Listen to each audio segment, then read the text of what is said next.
આજે ક્યાં વરસાદ પડવાનો છે, હવામાન વિભાગ દ્વારા શું આગાહી કરાઈ છે। સૌરાષ્ટ્ર અને કચ્છમાં આગામી 4 દિવસ ભારે વરસાદની સંભાવના।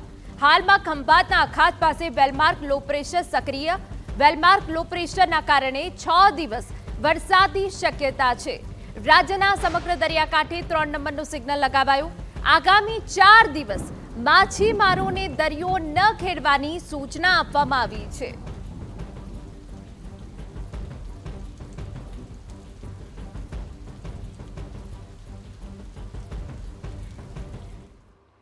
તો આજે ક્યાં ભારે વરસાદ પડવાનો છે તેની વિસ્તારથી અમે આપને માહિતી આપી દઈએ કે ઓરેન્જ એલર્ટ ક્યાં છે, યલો એલર્ટ ક્યાં છે, કયા જિલ્લામાં આજે ભારે વરસાદ પડવાનો છે તેની વિગતો અમે આપને આપી દઈએ અને વિસ્તારથી એ સમજાવીએ કે આખરે ઓરેન્જ એલર્ટ આપવામાં આવ્યું છે, કયા જિલ્લામાં આપવામાં આવ્યું છે।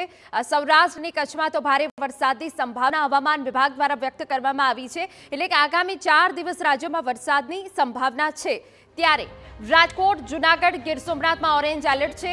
રાજકોટ, જૂનાગઢ અને ગીર સોમનાથમાં કે જ્યાં ભારેથી અતિભારે વરસાદ પડી શકે છે તેવી આગાહી વ્યક્ત કરવામાં આવી છે।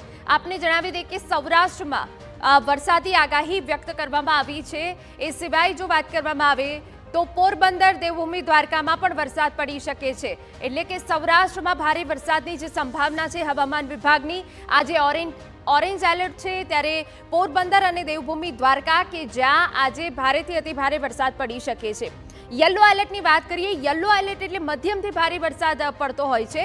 કચ્છ, જામનગર અને અમરેલી કે જ્યાં ક્યાંક ગ્રામ્ય વિસ્તારમાં મધ્યમ વરસાદ જોવા મળી શકે તો ક્યાંક ભારે વરસાદ પણ જોવા મળી શકે છે। આગાહી વ્યક્ત કરવામાં આવી છે ઓરેન્જ એલર્ટ, યલો એલર્ટની।